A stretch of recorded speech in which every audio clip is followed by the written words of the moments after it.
My sister used me to raise 4 kids. I walked away, set boundaries, and reclaimed my future.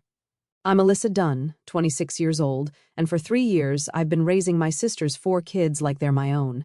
My bakery business crashed and burned, leaving me broke, so I moved in with her to start over. But instead of rebuilding my life, I became her unpaid nanny, cooking, driving, and parenting while she worked nights and barely showed up. I juggled a part-time coffee shop job and late-night graphic design classes, chasing a dream that felt further away every day. Then, one night, she dropped a bombshell. I'm pregnant again. 5th kid. My stomach twisted. I'd given up everything, my savings, my goals, my freedom, and now another baby. I was done. I can't keep doing this, I snapped, my voice shaking as I stormed to my room. Her face hardened, like I'd betrayed her. I decided right then to move out, to finally live for myself, but she didn't let it go easily. Her reaction was explosive, and things spiraled fast. What happened next turned our family upside down. If you've ever felt stuck carrying someone else's load, drop your story in the comments, smash that like button, subscribe, and hit the bell to see how this drama unfolds. You won't believe what she did. Looking back, every day with my sister's kids felt like a never-ending battle. I woke up to the usual chaos. My alarm blared at 5:30 in the morning, and I dragged myself out of bed to get the kids ready. The oldest, Logan, 15, was already arguing with his sister Ellie, 12, about who got the last Pop-Tart. "You ate mine yesterday!" Ellie shouted, slamming the cupboard. I stepped in, splitting the pastry in half, while Hunter, 9, spilled orange juice on the counter. Nora, 6, clung to my leg, begging for braids before school. I barely had time to gulp cold coffee before piling them into the car. The drive to school was a circus. Logan blasting music, Ellie complaining about math, Hunter asking random questions about dinosaurs, and Nora singing off-key. By the time I dropped them off, my head was pounding. I rushed to the coffee shop for my 6-hour shift, steaming milk and forcing smiles for cranky customers. "Can you make it quick?" a guy in a suit barked, like I wasn't already juggling 3 orders. I earned $15 an hour, barely enough to cover my phone bill and gas. After work, I picked up the kids, helped with homework, and cooked spaghetti while breaking up another fight, this time over whose turn it was to feed the dog. Cheryl, my sister, worked night shifts at the supermarket with her boyfriend, Blake, so she was either sleeping or gone. I'd catch her for maybe 10 minutes a day when she'd mumble, "Thanks for holding it together," before crashing on the couch. Nights were my only escape. After tucking Nora in and checking Ellie's algebra, I opened my laptop for graphic design classes. I'd always loved creating logos, dreaming of my own studio, but staring at Photoshop tutorials at midnight felt like chasing a ghost. My eyes burned from exhaustion, and I'd nod off mid-lesson, waking to a dead battery. One night, Ellie crept in, asking why I looked so tired. "Just trying to keep up," I said, forcing a smile. She hugged me, and for a second I felt needed. But then I caught myself. Needed for what? Changing diapers, driving carpools, wiping tears. This wasn't my family. Bro. I started noticing how much I was carrying. Logan needed rides to soccer practice. Ellie had a dance recital I couldn't miss. Hunter's science project was due. Nora's asthma meant constant trips to the pharmacy. I was spending my savings, $3,000 from my failed bakery, on their school supplies and doctor visits. Cheryl pitched in sometimes, but her money went to rent and groceries. Blake, who worked the same shifts, never offered a dime. "You're so good with them," Cheryl would say, like it was a compliment. But it wasn't. It was a trap. I was living her life, not mine. One evening, I called Tara, my best friend, to vent. "I'm drowning," I told her, pacing the kitchen while the kids watched TV. Tara, who ran her own graphic design gigs, didn't sugarcoat it. "You're not their mom, Alyssa. You can't keep putting your dreams on hold." Her words hit hard. I looked at my laptop, open to a half-finished logo project, and realized I hadn't submitted anything in weeks. My professors were emailing about missed deadlines, and I was falling behind. The kids weren't the problem. I loved their chaos, their quirks, Logan's sarcastic jokes, Ellie's shy smiles, Hunter's endless questions, Nora's clingy hugs. They were family, but I wasn't their parent. Cheryl was, and she was barely there. Blake, too, acted like the kids were my responsibility. I'd overhear him joking with Cheryl about teamwork, but their teamwork meant me doing everything. I started calculating 10 hours a day on the kids, 6 at work, 3 on school. That left maybe 5 for sleep, if I was lucky. My dream of designing full-time, of building something for myself, was slipping away. One night, after Nora cried herself to sleep over a lost stuffed animal, I sat alone, staring at my sketchbook. I'd drawn nothing but stick figures for her lately, not the bold designs I used to create. I closed it, my chest tight. I wasn't just tired, I was disappearing. Every day I spent raising Cheryl's kids was a day further from who I wanted to be. I loved them, but I couldn't keep sacrificing myself. Something had to change, and soon. A week later, I was folding laundry when Cheryl burst through the door, her face lit up with a grin I hadn't seen in months. Right behind her was Blake, carrying a pizza box and looking smug. "We've got news," Cheryl said, her voice sharp with excitement. She grabbed my hand, pulling me to the couch. "I'm pregnant. 5th kid. Can you believe it?" Blake nodded, tossing the pizza on the table like it was a celebration. My jaw tightened, but I forced a smile, muttering, "Wow, congrats." Inside, I was reeling. Another kid. I was already stretched thin, and they were acting like it was my job to cheer. That night, over dinner, Cheryl dropped the real bomb. "We've been talking," she said, glancing at Blake, who leaned back with a smirk. "You're so good with the kids, Alyssa. We need you to step up more, maybe quit the coffee shop to focus on them full-time." Bruffer, I froze, fork halfway to my mouth. "Quit my job?"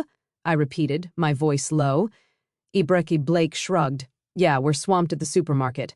With the baby coming, we can't handle everything." Cheryl chimed in. "Plus, we're tight on cash. You could chip in $300 a month for rent. It's only fair since you're living here." My pulse raced. $300. I was barely scraping by, pouring my savings into their kids' needs. I tried to stay calm. I'm already doing everything. School runs, meals, homework. I can't quit my job. Cheryl's eyes narrowed. "You're here, eating our food, using our space. You owe us." Blake added. "It's just temporary. We'll figure it out after the baby." His casual tone made my blood boil. Temporary. I'd been their crutch for 3 years. I pushed my plate away, standing up. "I need to think about this," I said, walking out before I said something I'd regret. The next day, I called Tara while the kids were at school. "They want me to quit my job and pay rent," I said, my voice shaking with anger. "They're acting like I'm their live-in maid." Tara didn't hesitate. "They're using you, Alyssa. You're not their employee or their mom. What about your design classes? Your future?" Her words stung, but they were true. I'd been so caught up in keeping their family afloat, I'd forgotten my own goals. I hung up, staring at my laptop, where an unfinished logo project sat untouched. I was falling behind. And for what? To play mom for Cheryl's kids. Over the next few days, Cheryl and Blake kept pushing. "Think of the kids," Cheryl said one morning, handing me a list of new chores.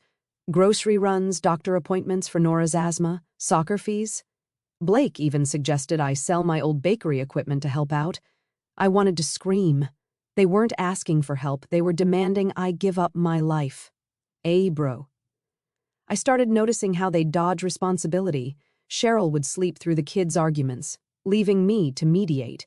Blake would hang out after work, joking with Cheryl while I cooked dinner. I was invisible to them, just a tool to make their lives easier. One evening, Logan caught me packing my laptop after a late study session. "You okay?" he asked, his usual sarcasm gone. I hesitated, then said, "I'm trying to be." He nodded, like he understood more than I thought. The kids weren't blind, they saw how much I did, but Cheryl and Blake acted like it was my duty. I went to bed that night, my mind racing. I couldn't keep this up.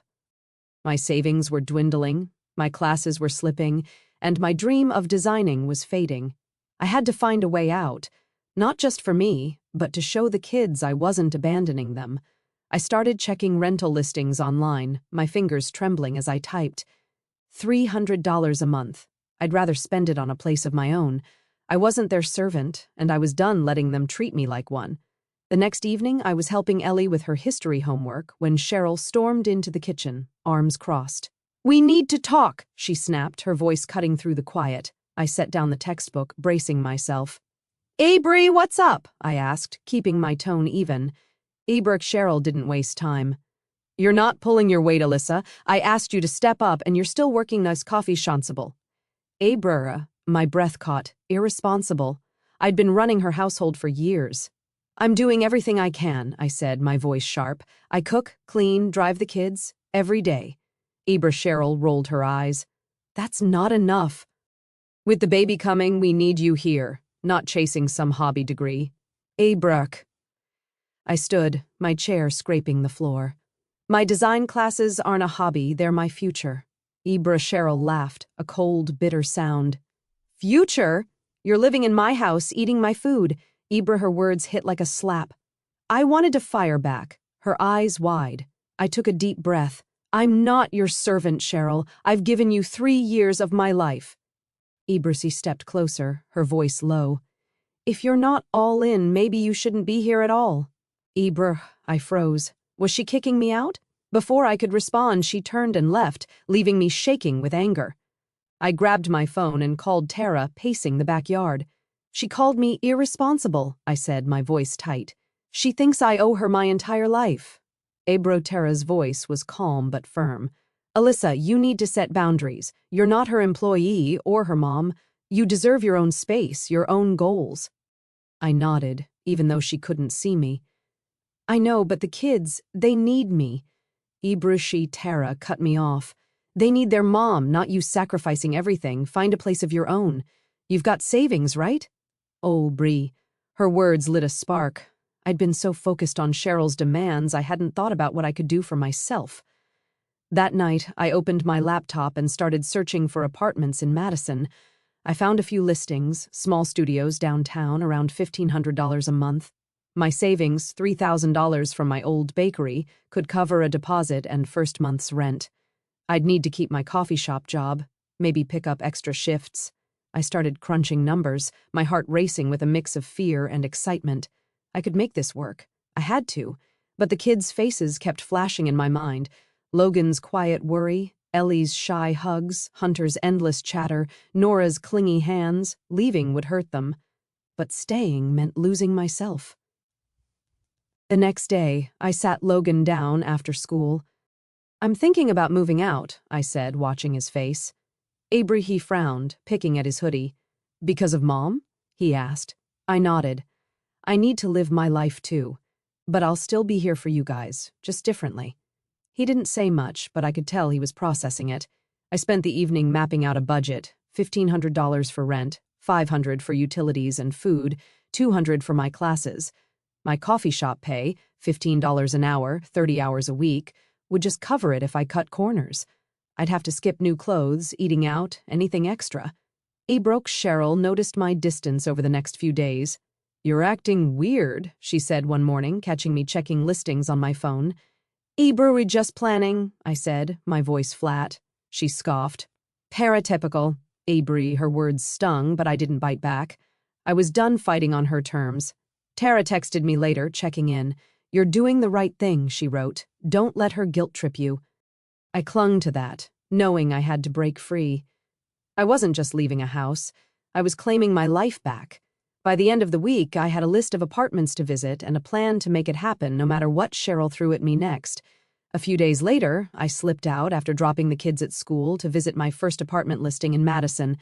The studio was small, just a single room with a tiny kitchenette, but it was mine to imagine, a space where I could breathe, work on my designs, be me. The landlord quoted $1,500 a month, plus a deposit. I nodded, clutching my phone, where I'd saved screenshots of 3 other listings. My savings, $3,000, would cover the move, but I'd need to stretch every penny. Back at Cheryl's, I kept my plans quiet, dodging her pointed glares. I wasn't ready for another fight, not yet. Instead, I focused on preparing the kids, starting with Logan. After dinner, I pulled him aside while Ellie helped Hunter with a puzzle. "Logan, we need to talk," I said, handing him a notebook. "If I move out, you'll need to step up." Seabrai's eyes flashed with anger. "You're leaving us because of Mom, aren't you?" he snapped, tossing the notebook on the table. I kept my voice steady. I'm not leaving you. I'm teaching you how to handle things. I showed him how to make a grocery list, plan simple meals like tacos, and check Nora's asthma inhaler. You're 15, I said. You're smart. You can do this. His jaw tightened, but he didn't argue. He grumbled but listened, scribbling notes. Ellie overheard us and cornered me later, her voice small. Are you moving because we're too much? She asked, twisting her hair. My heart sank. No, Ellie, it's not you. I just need my own space. She hugged me, her face buried in my shoulder, and I felt her quiet sobs. I held her tight, promising to stay close. Hunter and Nora were trickier. At 9 and 6, they didn't grasp the full picture. Over breakfast, I explained I might live somewhere else soon. Hunter frowned, stirring his cereal. Who's going to help with my science project? He asked. Nora's lip trembled. Will you still braid my hair? I reassured them I'd visit, but their confused looks lingered. I spent the next few days visiting more apartments. One had a view of a park, another was closer to the coffee shop. I narrowed it down to a studio I could afford, costs in my head. My job brought in about $1,800 a month, enough for rent, utilities, and food if I skipped extras. I'd have to pause my design classes for a month to save cash, but I could pick them up again. Tara called to check in, thrilled I was moving forward. You're taking control, she said. The kids will be okay. They've got you as an example. Her words gave me strength, but the kids' reactions weighed heavy. One evening, I taught Logan how to use the washing machine. Load it like this, I said, showing him how to measure detergent. He rolled his eyes but paid attention. Mom never does this, he muttered. I nodded, keeping quiet. Logan was starting to see Cheryl's absence, and it hurt him more than he let on. Ellie stayed close, helping Nora with bedtime stories, but her eyes were red. Hunter kept asking when I'd visit, and Nora clung to me, whispering, Don't go far. I felt torn, but I couldn't back down. By the end of the week, I'd scheduled a lease signing for the studio. I packed a small bag, my laptop, a few sketches, keeping it hidden in my closet. Cheryl hadn't noticed, too busy with Blake or sleeping off her shifts. I told the kids I'd move soon, but promised to call daily and visit often. Logan's anger softened into a grudging nod. Ellie gave me a drawing of us together, her way of saying she'd miss me. Hunter and Nora still seemed lost, but I hoped they'd understand in time. I wasn't abandoning them. I was showing them how to stand up for yourself. As I finalized my plans, I felt a flicker of hope. I was ready to take this step, even if it meant facing whatever came next alone.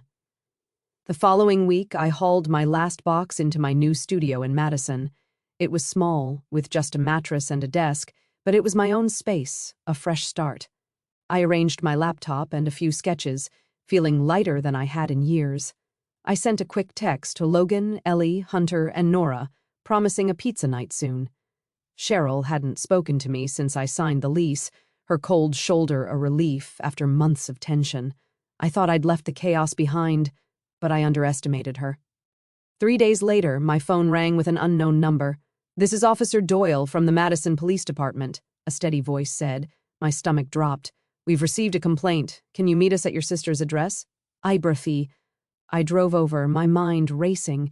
When I pulled up, 2 officers stood outside, Officer Doyle, clipboard in hand, and Officer Reed scanning the street. Cheryl was on the porch, her face flushed with rage. She stole $500 and trashed our stuff, Cheryl shouted, jabbing a finger at me. The washing machine's broken and the sofa's ripped. Briefly, I blinked, shocked. I didn't take anything, I said, my voice firm. I moved out clean. Officer Doyle raised an eyebrow. Let's see the damage, he said. Cheryl led us inside, pointing to a sofa with a torn cushion and a washing machine that wouldn't start. She did this before she left, Cheryl insisted. Broke. I shook my head. I haven't touched your things. I've been at my place all week. Officer Reed examined the sofa, noting old stains beneath the tear. This doesn't look recent, he said. He checked the washing machine, finding a loose wire. Could be wear and tear, he added. Brower, I turned to Cheryl. You know I didn't steal anything. Search my car, my apartment, go ahead. Officer Doyle looked at Cheryl. You're claiming theft and vandalism. Got any proof? Cheryl hesitated, her eyes darting. The money was in my dresser, she muttered. She knew where it was. Before I could respond, Logan stepped into the room, his face tense. "I need to talk," he said, glancing at the officers. My heart pounded. What was he up to? Betrayal. Logan faced Officer Doyle. "Mom's making this up. That sofa's been torn for months. Hunter spilled juice on it last summer. The washing machine broke weeks ago because Mom overloaded it. And the money? She spent it on groceries and never told anyone." Cheryl's eyes widened. "Logan, that's enough," she snapped, but her voice shook. Logan didn't back down. "Alyssa's been more of a parent than you. She paid for our school stuff, drove us everywhere while you and Blake were barely here." "Burka?"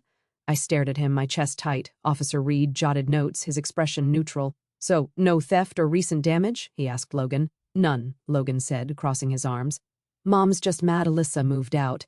Cheryl's face reddened, but she stayed silent. Officer Doyle sighed. "Ma'am, false reports are a problem. We'll let this slide, but don't call us unless it's real." The officers nodded to me and left. I pulled Logan aside in the driveway. "You didn't need to do that," I said, my voice soft. Bruchy, he shrugged, kicking a pebble. "You don't deserve this. You've always been there for us."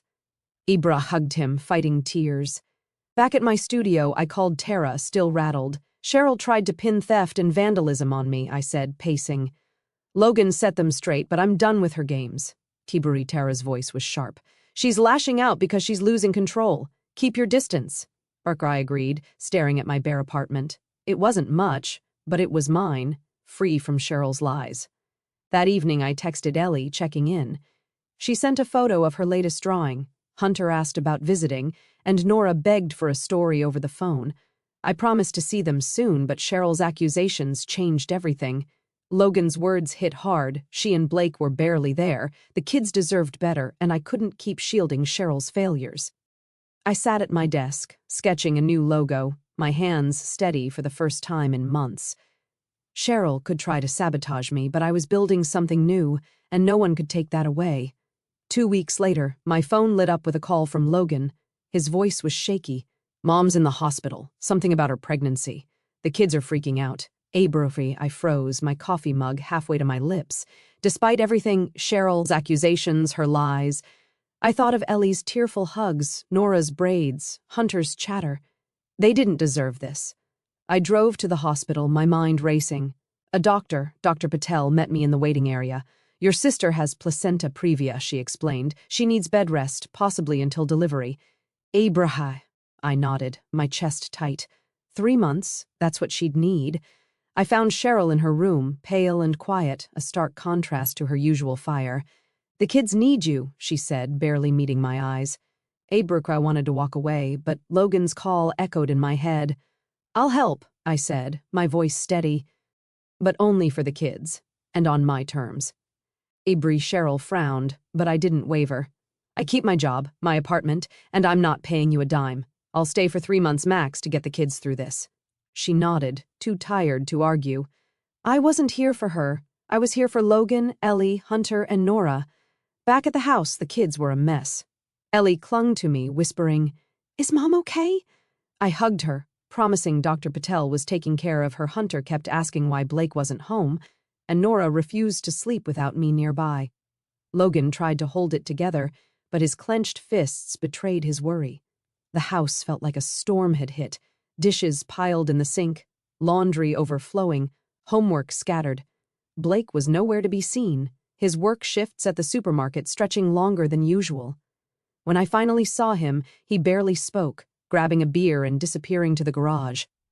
"He's been like this since Mom got sick," Logan muttered. "I took charge, but not like before." I showed Logan how to split chores with Ellie. Dishes for her, laundry for him. "You're the team now," I told them. Hunter and Nora got simpler tasks, like tidying their rooms. I stuck to my conditions, driving over after my coffee shop shifts to cook dinner and check homework. I refused to sleep over, heading back to my studio each night. One evening, Ellie asked, "Why can't you stay?" I knelt beside her. "I'm here for you, Blaze." She nodded, but her eyes were sad. Blake's distance made things worse. He'd come home late, barely acknowledging the kids. One night, I found Nora crying because he'd forgotten her school play. "He said he'd be there," she sobbed. I held her, my anger at Blake simmering. Logan overheard and scoffed. He's checked out, always has been. I didn't argue, Logan was right. The family was unraveling, and I couldn't fix it, not fully. I focused on keeping the kids stable, making sure they ate, slept, and felt safe. Tara checked in one afternoon while I was helping Hunter with math. "You're doing too much again," she warned over the phone. "Don't let them pull you back in." I sighed. "It's just 3 months, for the kids. I've got boundaries this time." Tara wasn't convinced. "Watch out for Cheryl. She'll lean on you when she's out." I knew she was right, but the kids' faces kept me going. I wasn't their mom, but I couldn't let them fall apart. By the 2nd month, I'd settled into a routine, work, help the kids, back to my studio. Cheryl called sometimes, asking for updates, but I kept it short. Blake's absence grew heavier. He'd mumble excuses about overtime, but never pitched in. Logan stepped up, handling grocery runs and calming Nora's nightmares, but I saw the strain in his eyes. "One night," he admitted, "I'm scared for Mom, but I'm mad too. She's never here, even when she's not sick." I nodded, my heart aching for him.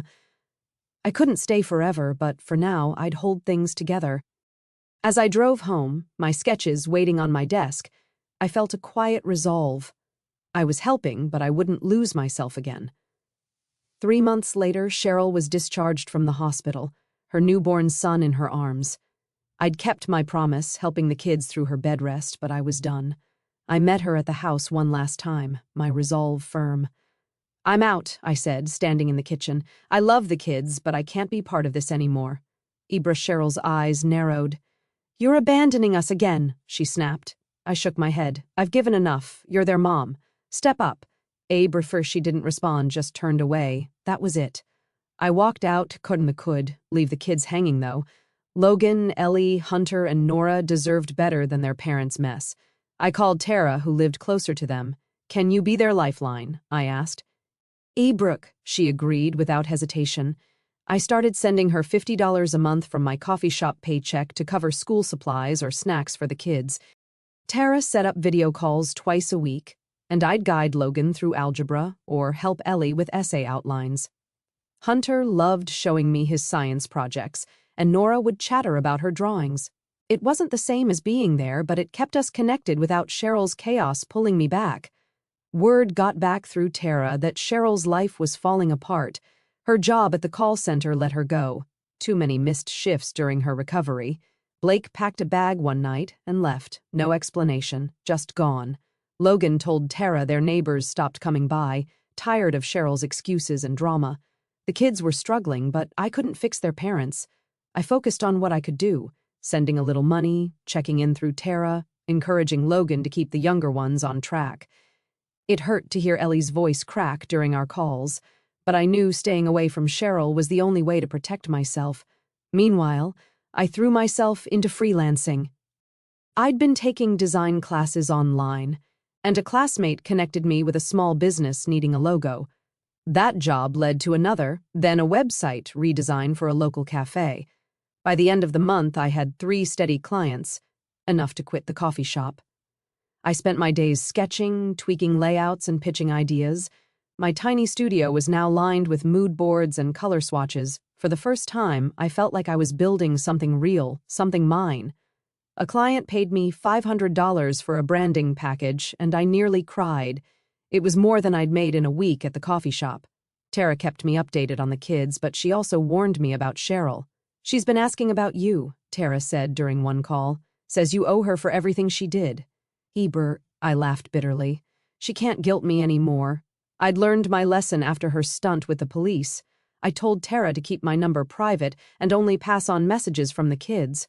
Logan texted me one night, saying Cheryl was struggling to pay bills. I sent Tara an extra $20 for groceries, but didn't reach out to Cheryl. She'd made her choices. The kids were my focus, even from a distance. I mailed Ellie a sketchbook for her birthday, and she sent me a drawing of us together, labeled Best Aunt. Hunter called to tell me he won a science fair, and I cheered him on through the screen. Nora asked for stories over the phone, her voice brighter when I made up silly endings. Logan was quieter, carrying too much for a 15-year-old. "Mom's not trying," he admitted once. I told him to focus on school and promised I'd always be there, just not in Cheryl's house. As my freelance work grew, I landed a contract with a Madison startup designing their entire marketing campaign. It was grueling, late nights, endless revisions, but it paid enough to cover my rent and save a little. I wasn't rich, but I was free. Cheryl's world was crumbling, and part of me felt the weight of her downfall, but I couldn't carry her anymore. The kids had Tara, and they had me in the way that mattered. I looked at my latest design glowing on my laptop screen and felt a surge of pride. I'd built this life from nothing, and no one could take it away. If you've ever had to break free from someone else's chaos to chase your own dreams, I hope this story reminds you that you're stronger than their weight. Share your own journey in the comments, and let's keep building something better, together.